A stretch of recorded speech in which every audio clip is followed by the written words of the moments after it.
समान नागरिक संहिता का मतलब है मजहबी दंगों से मुक्ति। इसका मतलब है मजहब से मजहब की बुराई ना करना। इसका मतलब है अपने दूसरे मजहब की इज्जत करना। इसका मतलब है मजहब नहीं सिखाता आपस में वैर करना। इस कानून का मतलब है कि मजहब ही सिखाता है आपस में प्यार करना। इस कानून का मतलब है कि जातीय छुआछूत की समाप्ति। इसका मतलब है कि हम एक वतन, एक जन हैं, एक नागरिक हैं। यह छुआछूत मुक्ति का रास्ता है। इसी के साथ साथ जो गरीब है, दुखी है, पीड़ित है, कमजोर है, असहाय है, निर्बल है, उसकी मदद के रास्ते खुलते हैं। यह कानून है जो औरत पर होने वाले जुल्मों को खत्म करता है।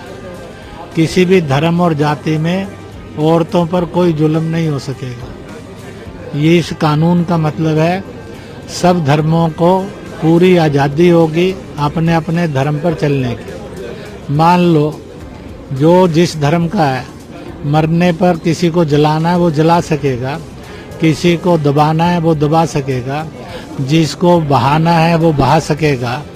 इसलिए कोई प्रतिबंध नहीं। इसी प्रकार से जिसको अपने बच्चों की शादी निकाह करना है तो जिसको गुरुद्वारे में शादी करनी है वो गुरुद्वारे में कर सकेगा, जिसको कोर्ट में करनी है कोर्ट में कर सकेगा, जिसको निकाह के रास्ते से जाना हो निकाह के रास्ते से जाएगा, जिसको विवाह के रास्ते से जाना वो विवाह के रास्ते से जाएगा। इसलिए अपने अपने ढंग से उसको पूरी आज़ादी रहेगी। ऐसे ही तीज त्योहार मनाने होंगे। जिसको नमाज अदा करनी है वो नमाज अदा करे, चाहे एक समय करे चाहे 5 समय करे। जिसको प्रार्थनाएं करनी है वो अलग अलग प्रकार के मंदिर हैं, राधा स्वामी है कि निरंकारी है, ब्रह्म कुमारी है कि कबीर पंथी है, वो और गुरुद्वारे जाता है कि जैन स्थानक जाता है, जैन मंदिर जाता है, बौद्ध विहार जाता है, वह दूसरी और स्थान पर जाता है। तो अपने अपने ढंग से अपनी अपनी जिस भी इष्ट को मानता है इबादत करता है। और इसलिए समान नागरिक कानून घोषित करेगा। कोई काफिर नहीं है, सब बिलीवर हैं। इसलिए किसी को भी काफिर कहने का अधिकार नहीं। का बिलीफ अपने अपनी तरह के हैं, इसलिए बिलीफ। तो विद इन रिलीजन और without of religions to religion जितने कन्फ्लिक्ट है खत्म होंगे, वह कर सकेंगे। सुख में और दुख में ये एकता पैदा करेगा। कोई यूनियन बनानी है तो एक कानून चाहिए, कहीं दुर्घटना हो गई है तो मुआवजा मिलना है तो एक कानून चाहिए। इसलिए यह कानून एकता, मोहब्बत, भाईचारे का पैगाम और रास्ता है। इसी प्रकार से ये कानून आएगा तो जो ये कहते हैं मुसलमान को खतरा है, इस देश के अंदर मुसलमान को जो कहते हैं खतरा है वो झूठ बोलते हैं। जबकि खुद अल्लाह ने, खुदा ने, रब ने पैगाम दिया है तो जिस वतन का होगा उस वतन के कायदे कानून के अनुसार जी, यही तेरा ईमान है और यही ईमान तुझे जन्नत की ओर ले जाएगा। इसलिए मालिक ने पैगाम भेजा, हुब्बल वतनी निस्फुल मीनल ईमान। वतन की मोहब्बत, हिफाजत, कुर्बानी ये ईमान का रास्ता है जो जन्नती है। तो फिर सारी दुनिया में आज भारत में गोवा के अंदर कॉमन यूनिफॉर्म सिविल कोड है। नो प्रॉब्लम टिल टुडे, 75 साल में नहीं आई।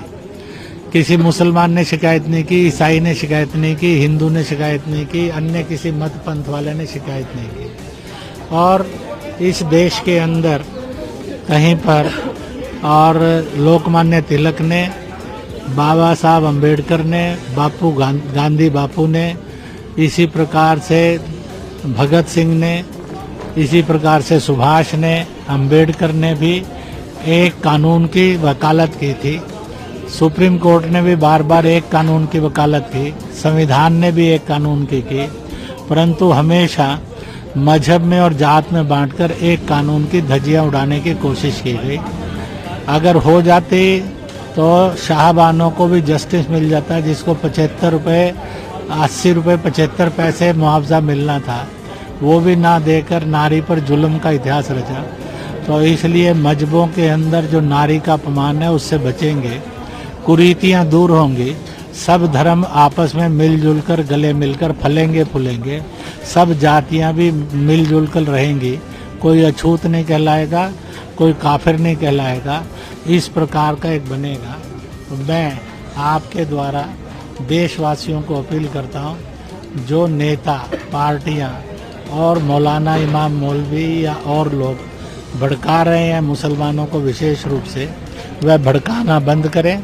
मुसलमान उनके भड़कावे में नहीं आए, बल्कि उनसे पूछें जो संस्थाएं इतनी बढ़ बढ़ कर बातें कर रही हैं, बताओ उन्होंने और हिंदुस्तान के हित में कौन सा काम किया है, उन्होंने हिंदू मुस्लिम एकता के भाईचारे के हित में कौन सा काम किया, उन्होंने जो गरीब दुखी पीड़ित है उनके लिए कितने शिक्षा संस्थान खोले, कितने रोजगार केंद्र खोले, कितनी उन्होंने वो की। जो कुछ कमियां आ गई हैं मुसलमान में, इनसे मुक्त करने के लिए मुसलमान एक संजीदा हिंदुस्तानी नागरिक बने तो क्या किया है। आज तलाक से पीड़ित इतनी औरतें हैं और उनकी बेहतर जिंदगी और उन बच्चों की बेहतर जिंदगी के लिए उन्होंने क्या किया है। तो मुझे लगता है कि 3 तलाक की लड़ाई मुसलमान से लड़कर ही हारा था, क्योंकि वो सिद्ध ही नहीं कर सके कि तलाक जो है एक इस्लामिक और कुरानिक प्रक्रिया है। इसी प्रकार से आने वाले कल के अंदर मुझे पूरा विश्वास है, इस लड़ाई के अंदर मुसलमान के ईमान की लड़ाई के अंदर, मुसलमान की वतन की मोहब्बत की लड़ाई के अंदर जो अलगाववादी कट्टरपंथी वोट बैंक की राजनीति करते हैं वो हारेंगे। जिस प्रकार की राजनीतिक पार्टी विरोध कर रही है, उसको क्या? ऐसा है कि राजनीतिक दलों को लग रहा है समान नागरिक कानून अगर मुसलमान ठीक समझ गया तो वह उनके वोट बैंक की और गुलामी से निकल जाएगा, वह एक खुददार हिंदुस्तानी बन जाएगा। इसलिए वह केवल वोट बैंक की राजनीति के कारण गुमराह करके भड़का रहे हैं। मैं अपने मुसलमान भाइयों को कहूँगा कि हम सब हिंदुस्तानी थे, हिंदुस्तानी हैं, हिंदुस्तानी बनकर जिएं और आने वाले समय के अंदर गुमराह करने वालों को हराएं।